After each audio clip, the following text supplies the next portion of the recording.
Harlem, New York City. In 1933, Bumpy Johnson was 27 years old, serving as the chief enforcer for Madame Stephanie St. Clair in the heart of Harlem's numbers racket. He operated between Lenox Avenue and 133rd Street, often seen at the Cotton Club's after-hours basement, where deals were made and scores were settled.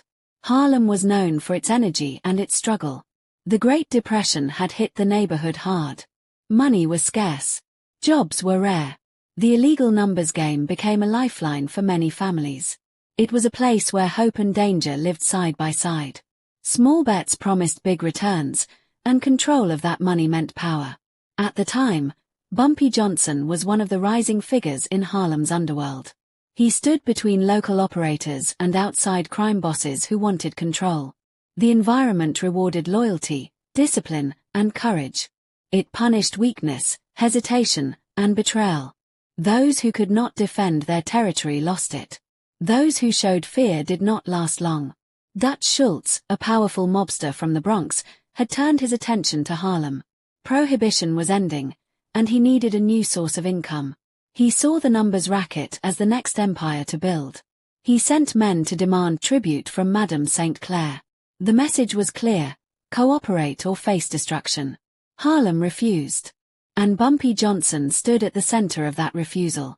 By early 1933, Bumpy Johnson had established himself as the chief protector of Madame Stephanie St. Clair's operation.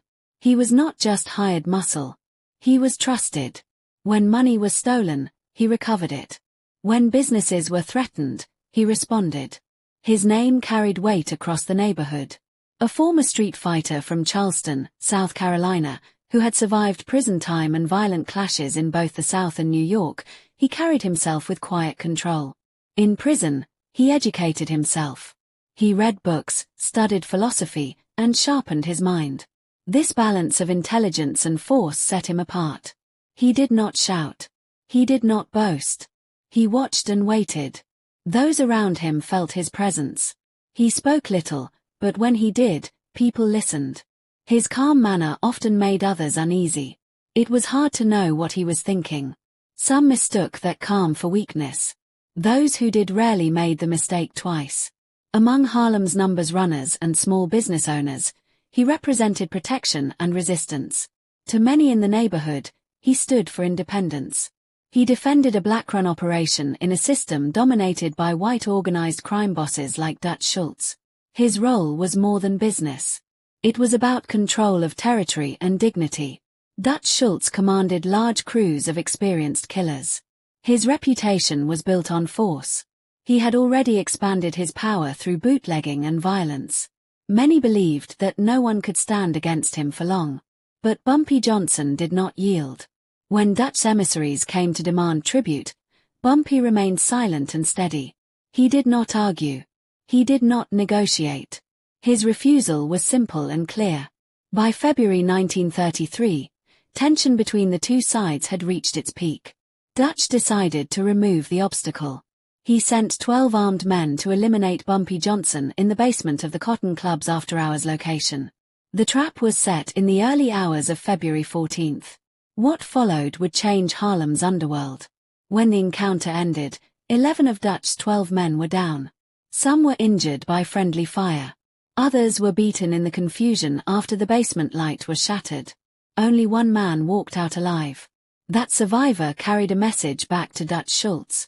Along with the message, he delivered a blood-covered ace of spades. After that night, Dutch Schultz withdrew from Harlem's numbers racket. He sent no more crews. He made no further claims. Bumpy Johnson emerged as the dominant figure in Harlem's underworld. His position was no longer questioned. His reputation was no longer challenged. From that point forward, his authority in Harlem was not based on loud threats or open war. It was built on strategy, controlled force, and a clear message: Harlem was not for sale. But not everyone respected Bumpy Johnson. One figure in particular, Dutch Schultz, embodied open danger. He was not a local operator. He was a powerful mob boss from the Bronx, a man who had built his empire during Prohibition. When alcohol was illegal, he made millions through bootlegging. He ruled through fear and speed. He did not ask twice. Dutch Schultz was known for violence. He had gone to war with rival gangs. He had turned on partners. He had ordered killings without hesitation. His name carried weight across New York City. Men followed him because he paid well and because they were afraid of what would happen if they did not. He believed that power belonged to whoever could take it. In his mind, Harlem's numbers racket was just another business waiting to be claimed. The Great Depression had made the numbers game stronger. People were desperate. They needed hope. That hope was money. Dutch saw profit, not community. When Madame Stephanie St. Clair refused to pay him tribute, he did not see it as a business disagreement. He saw it as an insult. When Bumpy Johnson stood beside her and refused to bend, Dutch saw defiance. And defiance, in his world, had to be crushed. He had learned how to operate without immediate consequence. Law enforcement had tried to stop him before. Cases were built, then collapsed. Witnesses disappeared. Jurors were intimidated. Money moved quietly through hands that were supposed to uphold the law. Over time, Dutch Schultz grew used to winning. He grew used to being feared. He grew used to getting his way. To him, Bumpy Johnson was young, 27 years old. A local enforcer. Dutch believed that numbers and firepower would decide the matter. 12 men against 1. Experience against youth. Reputation against resistance. He did not believe Harlem would stand behind Bumpy. He believed fear would spread faster than loyalty. He believed one public killing would bring every runner, every banker, and every operator in Harlem to his door with tribute in hand. That belief shaped what came next. Dutch Schultz continued his expansion by exploiting weaknesses in the system around him. The end of prohibition forced many crime bosses to search for new income. Law enforcement was stretched thin. Corruption was common. Money flowed in quiet envelopes. Charges disappeared. Raids were delayed. Information leaked. He understood how to move within that system. When pressure came, he applied influence. When investigations began, witnesses changed their stories. His organization operated with structure.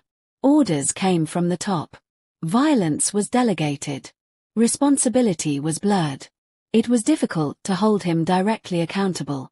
Authority tolerated much of this because stopping him required resources and cooperation that did not always exist. The Great Depression had weakened public institutions. Crime in many neighborhoods was rising. Officials often focused on visible disorder rather than hidden power struggles between organized groups. In Harlem, the numbers racket itself was illegal. That fact created a gray area. Local operators could not easily seek protection from police without exposing their own activities. This gave outside bosses like Dutch Schultz an opening.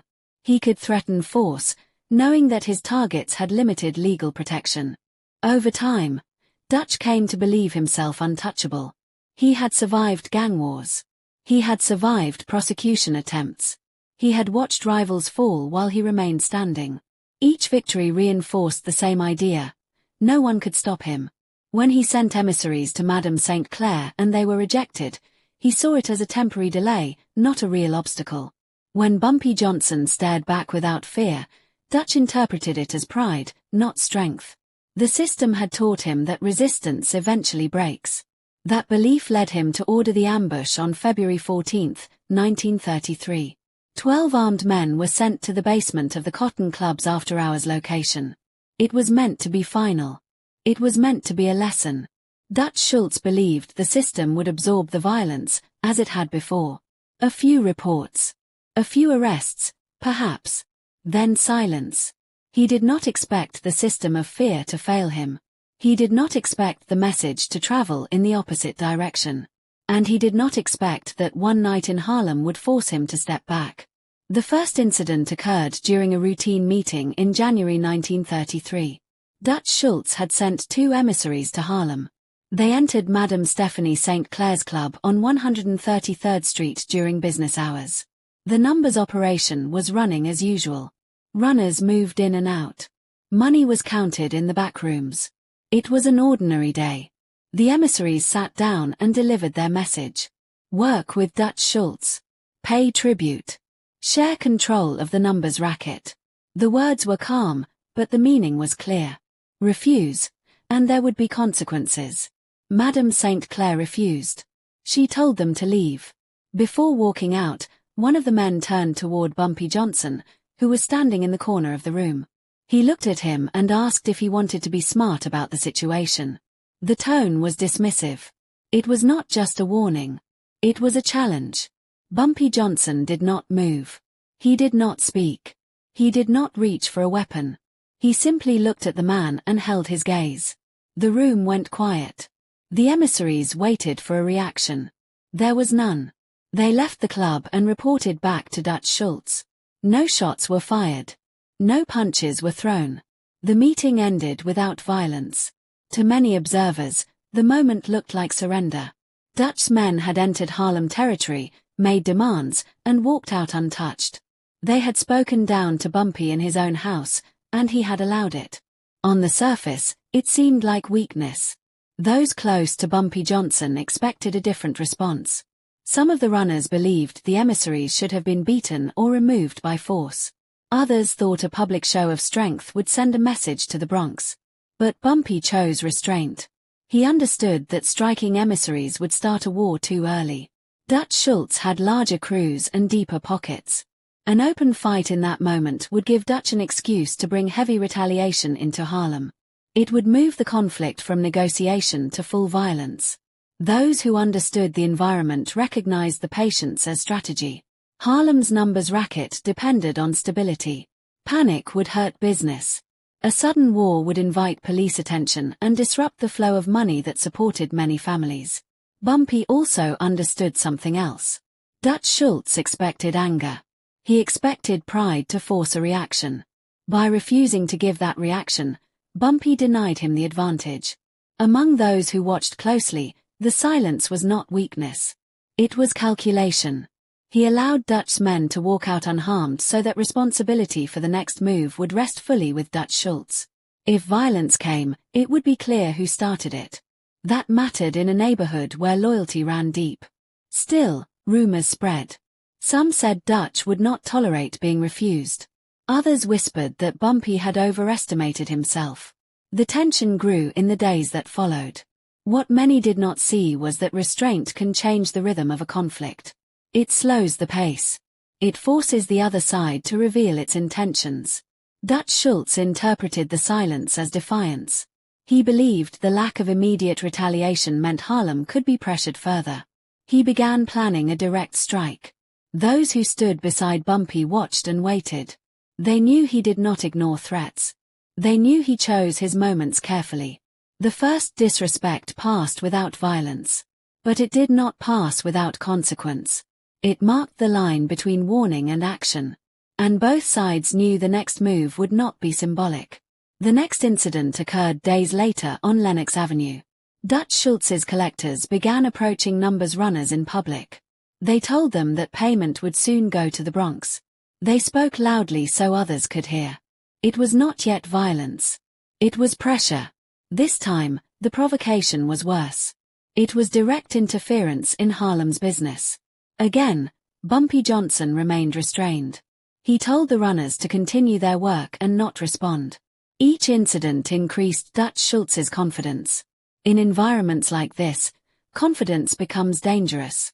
The next incident occurred 1 week later at a small storefront used as a counting house. Two men connected to Dutch entered and demanded records. They threatened the clerk behind the desk. They made it clear that resistance would not be tolerated for long. This time, the provocation moved closer to control. Still, Bumpy did not launch retaliation. He removed the men without public violence and sent word that Harlem would not pay tribute. Each incident increased Dutch's belief that pressure was working. In environments like this, confidence becomes dangerous. The next incident occurred late at night near 133rd Street. One of Madame St. Clair's trusted runners was stopped and beaten. The money he carried was taken. The message was clear. Dutch could reach anyone. This time, the provocation was physical. It struck at loyalty. Again, Bumpy remained measured. He recovered what money he could and reassured the runners. He did not strike back openly. Each incident increased Dutch's certainty that Harlem would eventually fold. In environments like this, confidence becomes dangerous. The next incident occurred in early February at a gathering spot known to local operators. Word spread that Dutch crew was planning something larger. More men were seen in Harlem. More questions were asked. The pressure became visible. This time, the provocation was preparation for force. Still, Bumpy did not rush into open war. He listened. He gathered information. He watched movement between the Bronx and Harlem. Each incident increased Dutch's belief that Bumpy feared escalation. In environments like this, confidence becomes dangerous. The final incident before the confrontation occurred on February 14, just before dawn. Bumpy received a tip that Dutch's men planned to strike Madame St. Clair's main counting house on Lenox Avenue. It was no longer rumor. It was action. This time, the provocation was an attack in motion. Everything changed when the threat moved from pressure to direct assault on Madame Stephanie St. Clair's operation. The planned strike on the main counting house was not symbolic. It targeted the center of Harlem's numbers racket. This incident crossed a line. It was no longer about intimidation or warning. It was about takeover. If the counting house fell, control would shift. Runners would lose confidence. The neighborhood would see who held power. Authority response was minimal. The numbers racket was illegal. There would be no official protection. No patrol cars would guard the doors.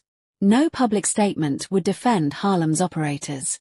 The conflict existed outside formal law, in a space where strength determined survival. From that moment, the outcome became inevitable. Bumpy Johnson chose to act. He went alone to investigate the threat at the Cotton Club's after-hours basement, where Dutch's men had gathered. 12 armed men waited in the dark. The line had been crossed. The conflict could no longer be delayed.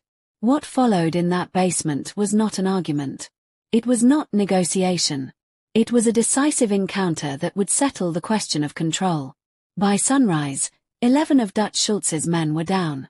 One survived to carry a message back to the Bronx. After that morning, the escalation stopped. And Harlem remained under its own rule. That evening, after the meeting with Dutch Schultz's emissaries, Bumpy Johnson spoke quietly to those closest to him. There was no raised voice. No public speech. No dramatic vow.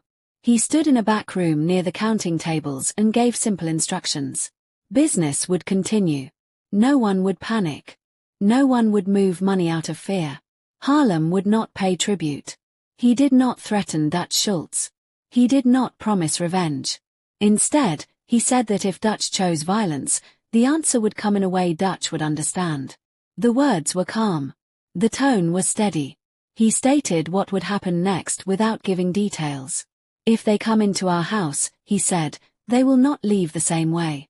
That was all. Those who heard him understood the meaning. It was not anger speaking. It was certainty. Bumpy was not reacting to insult. He was preparing for consequence.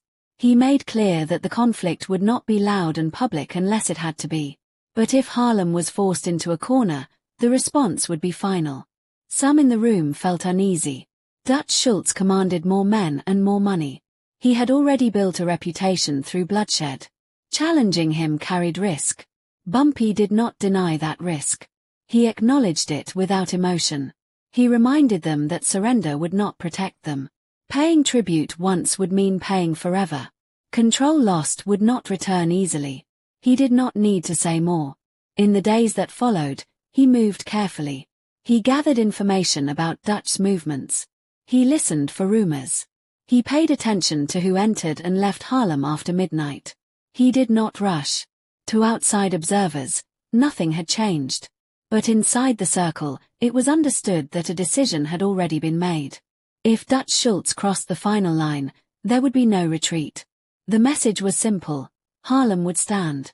The setting of the final incident was ordinary.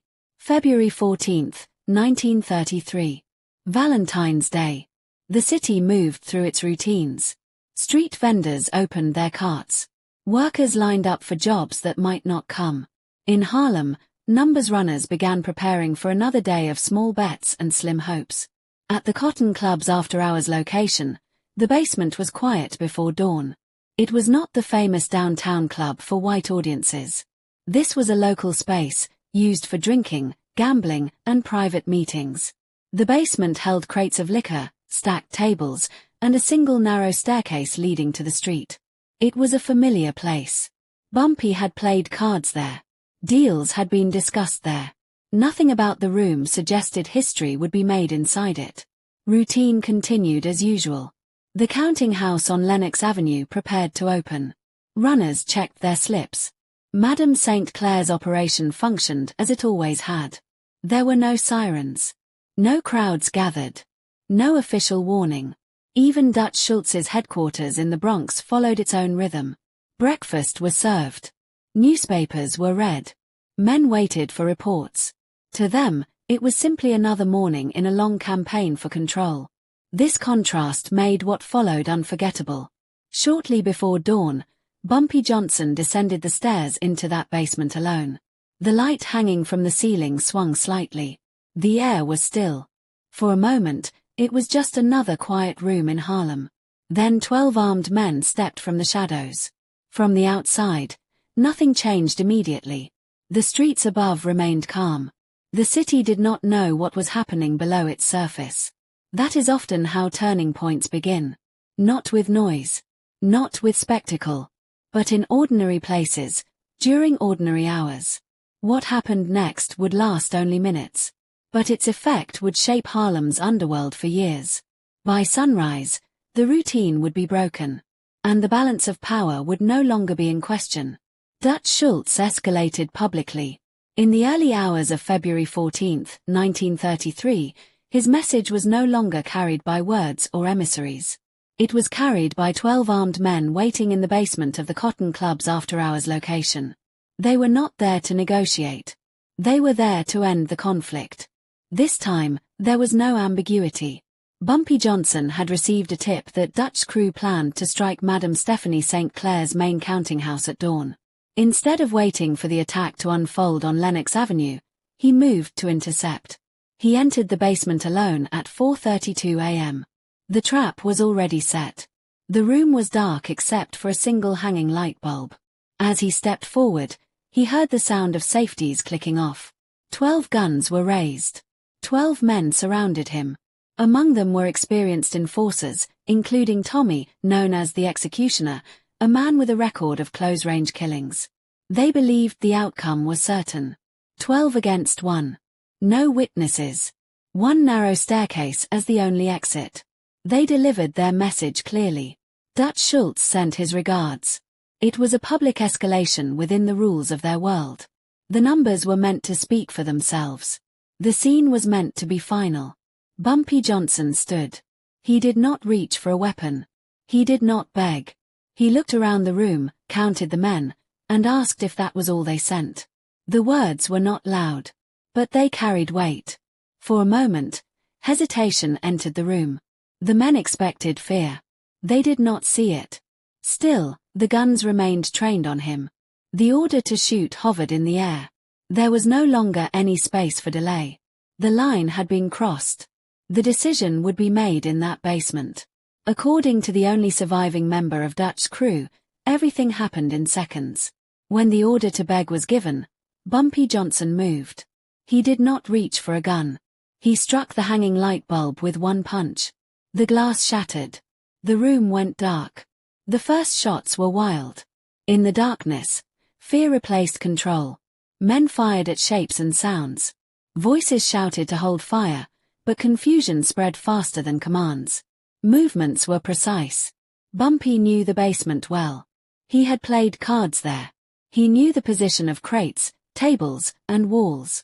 In the dark, he moved with purpose. He did not waste time or bullets. He used the panic around him. Gunfire echoed. Some of the men struck each other in the chaos. Others were pulled down or disarmed. Bodies fell. The narrow space amplified the confusion. The staircase became a point of struggle. The violence lasted only a few minutes. Before intervention was possible, the outcome was decided. When light finally returned to the basement, 11 of the 12 men were down. Some were injured by friendly fire. Others were beaten and unable to stand. Only one remained conscious. Bumpy Johnson was gone. The surviving man, Marty Delaney, managed to leave the basement and reach Dutch Schultz's headquarters later that morning. He delivered a message along with a blood-covered ace of spades. After that night, Dutch Schultz did not send another crew into Harlem. The decisive action in that basement ended the escalation. The message was clear. Control would not be taken by force without consequence. And from that moment, Bumpy Johnson's position in Harlem was no longer in doubt. When the violence in the basement ended, Bumpy Johnson did not remain at the scene. He did not wait for applause. He did not stand over the men who had come to kill him. He left quietly before police or outside witnesses could arrive. The streets above were still dark. Harlem had not yet woken. Later that morning, when news of the failed ambush began to spread through the underworld, there was no celebration from him. There was no parade, no public claim of victory. He returned to his routine. He checked on the counting houses. He spoke to the runners. He made sure business continued. He did not seek open confrontation with law enforcement. He did not call attention to himself. If questions were asked, he answered calmly. There was no visible resistance to authority. No reckless display. No admission. The only direct message he allowed to travel was the one carried by the survivor. At 8:17 a.m., Marty Delaney reached Dutch Schultz's headquarters on Arthur Avenue in the Bronx. He was injured and shaken. Dutch asked where the others were. The answer was simple. They were down.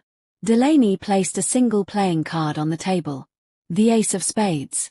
It was marked with blood. He repeated the words Bumpy had given him.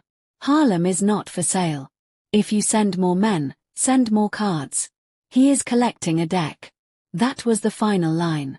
There was no added threat. No curse. No demand for apology. The message was clear enough. Dutch Schultz studied the card. He understood what it meant. Sending more men would mean more losses. A war in Harlem would cost time, money, and lives. The reward would not justify the risk. He chose to withdraw. From that moment, the conflict ended without further public violence. Dutch did not send another crew into Harlem. The numbers racket remained under the control of Madame Stephanie St. Clair and Bumpy Johnson. Bumpy did not pursue Dutch into the Bronx. He did not attempt retaliation. He allowed the message to stand on its own. He stopped immediately. The basement incident became known through rumor and testimony. Some details were unclear. Some were debated. But the outcome was not questioned. Dutch Schultz stepped back from Harlem. Bumpy Johnson returned to his work. The resolution was controlled, measured, and final. Dutch Schultz survived the conflict, but with lasting consequence. He remained powerful in other parts of New York. His organization continued to operate. His name still carried weight. But in Harlem, his influence ended.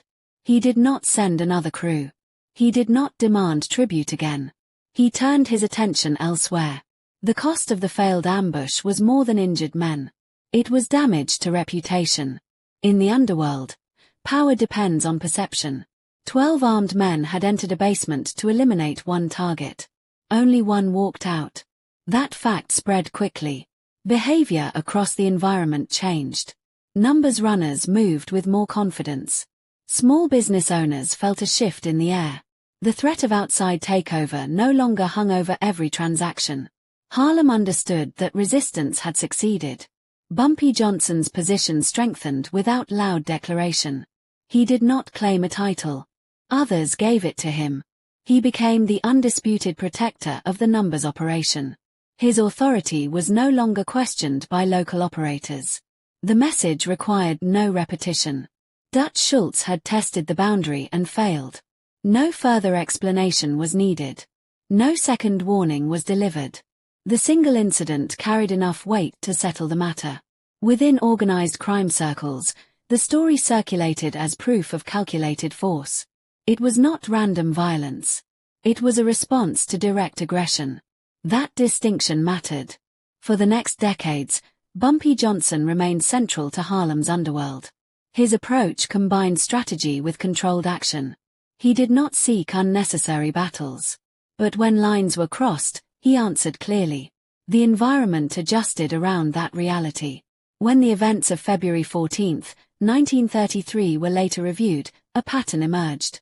First, there was escalation.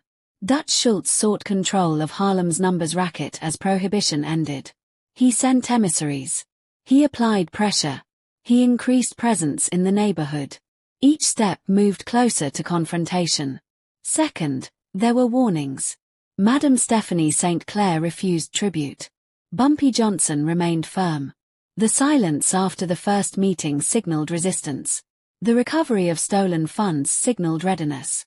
The message was clear before the basement encounter ever occurred. Third, there was system failure. The numbers racket existed outside legal protection. Law enforcement did not intervene in disputes between crime organizations unless public order was threatened. Corruption and limited resources allowed organized groups to operate with relative freedom. This vacuum left conflicts to be resolved internally. Dutch Schultz believed the system would continue to protect him. He believed numbers and reputation would ensure victory. He misjudged both the environment and his opponent. The ambush in the Cotton Club basement was the final escalation. 12 armed men surrounded one target. In most cases, that would end the matter. It did not. The conclusion was unavoidable. Dutch Schultz withdrew from Harlem. Bumpy Johnson consolidated control. No prolonged gang war followed. No public massacre unfolded in the streets. The conflict ended in one decisive encounter. Years later, accounts varied on small details. Some said Bumpy had help upstairs. Others believed he acted entirely alone. Testimony from the lone survivor described darkness, confusion, and rapid movement. Exact motions could not be fully reconstructed. But the larger pattern remained consistent. Pressure met resistance. Escalation met preparation. Aggression met decisive action. After February 14, Dutch Schultz never again attempted to seize Harlem's numbers racket. And Bumpy Johnson's reputation shifted from local enforcer to established authority. The sequence of events left little room for doubt. In Harlem, control had been tested. And it had held. Long after the incident in the Cotton Club basement, the story continued to circulate. It moved through barbershops and backrooms. It was told in quiet conversations between runners counting slips late at night. It was repeated by older men who claimed they knew someone who was there. Each version carried the same core facts. 12 men went down. One man walked out with a message. The story endured not because of spectacle. There were no newspaper headlines praising the event. There were no official records celebrating what happened. The violence lasted only minutes. It took place in a basement before sunrise. The city above it never stopped moving. It lasted because of meaning. In Harlem, during the Great Depression, control of the numbers racket was more than profit. It was independence. It was proof that power did not always flow from outside neighborhoods into them. It was a statement that territory could be defended. Bumpy Johnson did not build his reputation on loud speeches or public threats. He built it on restraint followed by decisive action. He waited. He allowed provocation to reveal intention. And when the final line was crossed, he acted once and ended it. Dutch Schultz survived and remained powerful in other parts of New York. But Harlem was no longer open for negotiation. The message delivered with the ace of spades did not need to be repeated. In places like this, reputation becomes law. People remembered that Bumpy had been outnumbered. They remembered that he had stood calm. They remembered that he did not chase revenge after victory. He returned to work, to routine, to structure. That balance defined his legacy. For decades after, his name carried weight not just because of violence, but because of control. He understood that fear alone fades. Strategy lasts longer. A single decisive moment can shape years of stability. The basement on February 14, 1933 became part of Harlem's memory. Not as a legend of chaos, but as a turning point. It marked the moment when an outside force tested the neighborhood and was turned back. It marked the moment when Bumpy Johnson became more than an enforcer. He became the boundary. In the end, power belongs to those who stand when retreat would be easier.